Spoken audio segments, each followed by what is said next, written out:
gonna be able to hear me, the wind's so loud, but this is a cistern. The rain or snow melt runs on down and there's a tube and it feeds this tank down here. And you have to crawl in there in that little tiny opening, reach in there and scoop water out. It is a pain in the butt. But as I showed you last night, I got water out of that tank and I camped right there behind those bushes.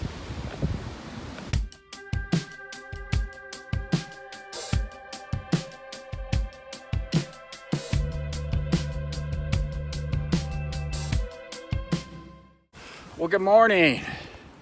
It is October 11th, day 69. I think it's a Monday.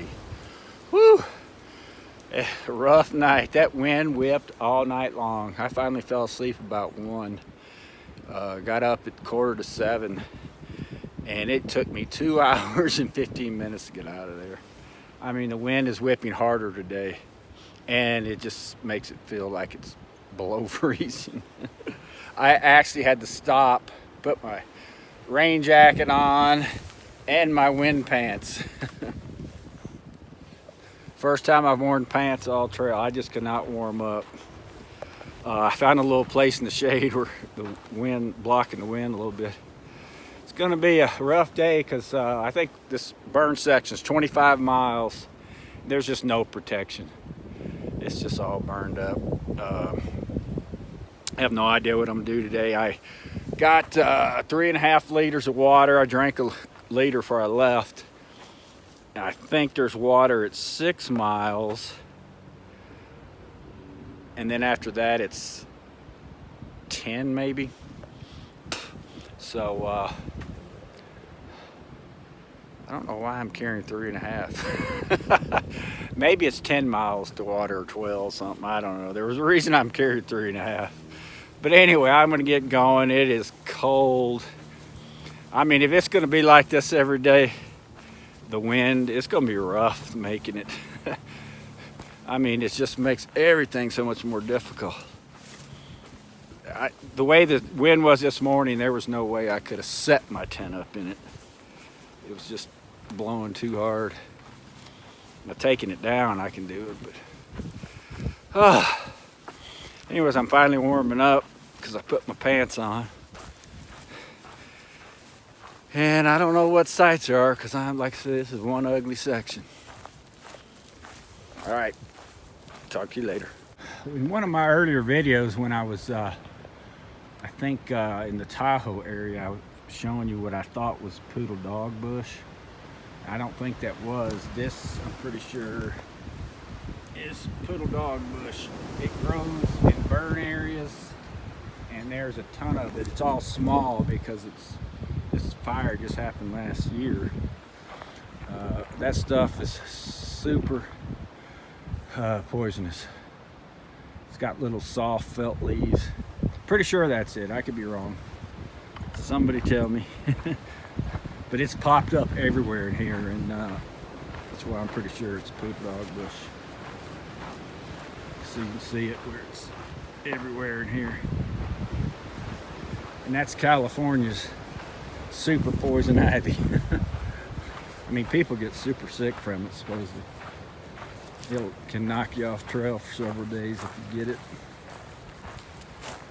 So, got that going for me today too. 25-mile-an-hour winds, cold, burn section, poodle dog bush.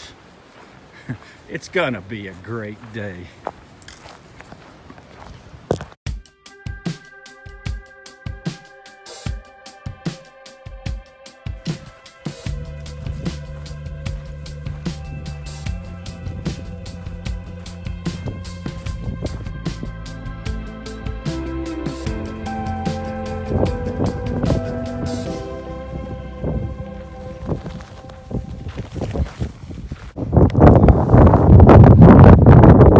Camped last night somewhere up there. So you can imagine, I'm sure you can hear the wind down here. I was whipping up there.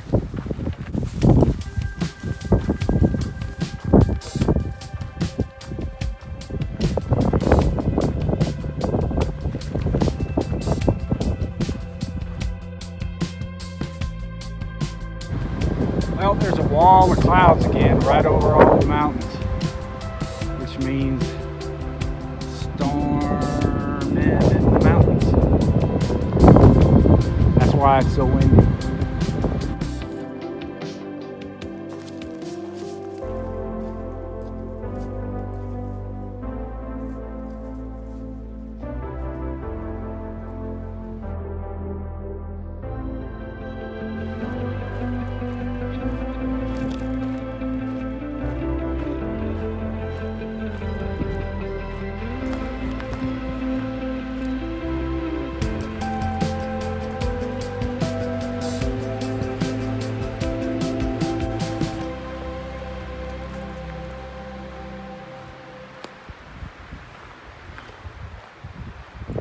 Well, it's 11:30. I don't know if if it's possible or not, but the winds are even worse now. I mean, they're gusting 20-25 miles an hour. But it's 11:30. I've done 4.5 miles. I switched crossed over the mountains a while back, and it brought me on the desert side. And this wasn't burned; it's all wooded, but this is not where you want to be when these winds are blowing like this. Limbs are falling, dust everywhere. Wow, this is rough. I missed a milestone today.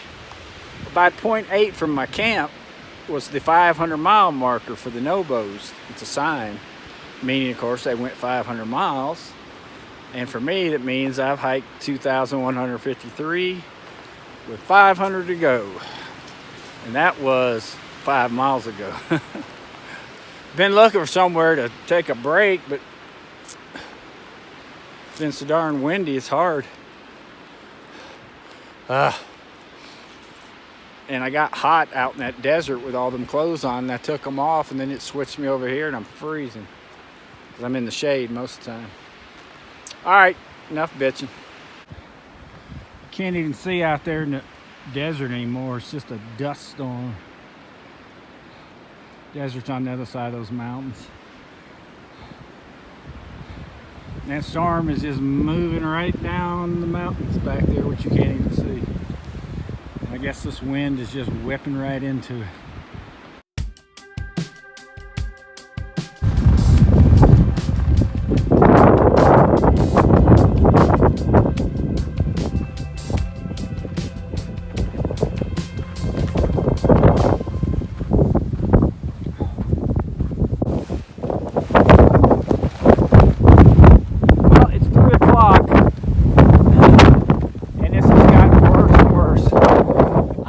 In this desert burned out section. Gusts are up to 30-40 miles an hour, and I'm just gonna hike. There's a road about 7 miles, and I think that's where the fire closures or the fire burned out section ends, but I have no idea what the terrain is on the other side. Hell, it could be just this with some scrub bushes, which I'm sure it is. I mean, like I said, I would not be able to set my tent up in this stuff. Sand is blowing sideways. I do have a acquaintance. I don't know where he lives. I sent him a message. Told him where I was coming out in 7 miles. I said, if you live near there, come get me. He hadn't even read my message yet on Facebook. I think he's much farther south, though. But who knows? He told me to message me if I got in trouble. Well, this is trouble to me. I walked in the wooded, burned out section all day up high, and I was dead all on me. And then it ended, and I ended up in this.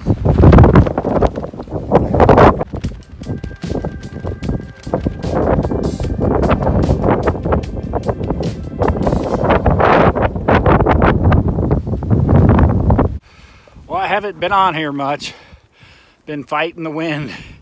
I have been chatting with a acquaintance of mine that I met on the 2019 trail. We hiked together a few, and we had been talking a little bit on this trail. He told me if I got in trouble give him a holler. And we did, and we were talking for quite a while. He said he did this section, I think last year. He went to Hikertown and left. He said he quit after a day. It's horrible. This burn section, and you're exposed, and the winds. But anyway, he was kind of just telling me what's coming up, and I was just worried about water. The last 2 water sources have been not there, and so nobody's updating that. So I've been without water for 8 miles. So anyway, we were talking, then I lost him, and then he sent me the weather report. Man, it is bad. There were 70-mile-an-hour gusts. I got knocked down twice. 70-mile-an-hour gusts, and that's going to last till 11. That's their prediction. And then tomorrow's 20-mile-an-hour winds all day, and the temps are getting below freezing for the first time. So if there is a high wind, even if it's 28 degrees, that's going to feel like about 0. I mean, if it's windy and below freezing, you can't stay warm.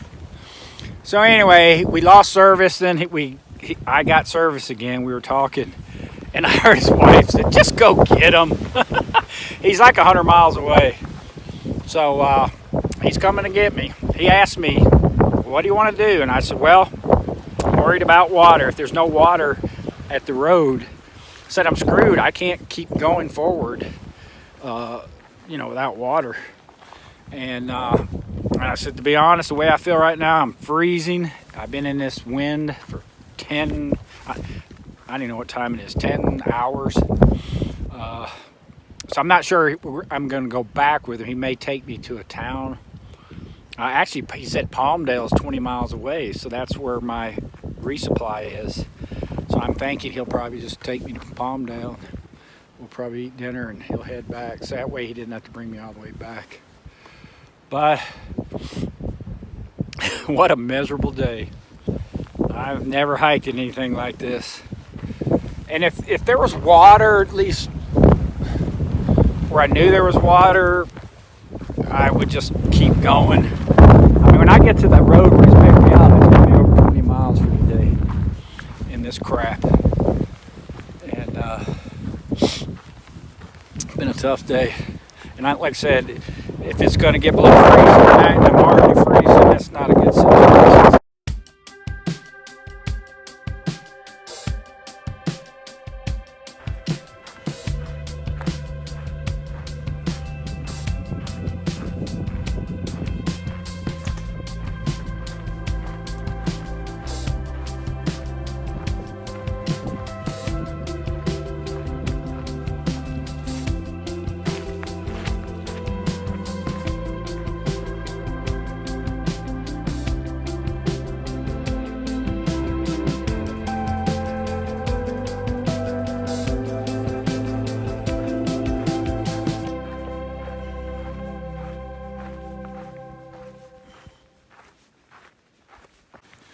Well, I think I made the right call about getting off. No, I'm dropping in elevation. The wind is not near as bad. Problem is, there's nowhere to camp here. And I have to go ahead and start, get on the other side of the road, get on the trail. Of course, I don't know if there's water at this trail down here. And that big mountain right there, I can see the trail. It's switched backing all the way up. I'd be right back in the wind. And that's a lot higher than I was back here. It would be freezing up there. So I know Bruce probably didn't want to spend 2 hours driving here, but I appreciate it. This canyon's pretty. Prettiest thing I've seen all day. Yeah, you can see the trail down there at the bottom of that mountain. Right there and there, and it's gonna switch back. I can see it going all the way to the top. I don't think there's a campsite to the top. I'd be freezing my butt off. Well, I made it down to the road. It's about 6:45. I think Bruce is gonna be here about 7:10. Behind me is where I came from. Man, it is cold. And like I said, I would have had to climb it big mountain right there. And the campsite was about 5 miles away. I don't think I could have done that tonight. I'd have been freezing. So, I think I made the right call. Just hate that Bruce got to drive 4 hours. Actually farther than that, 'cause he got to take me 20 miles the other way. But I appreciate it. Bruce Almighty.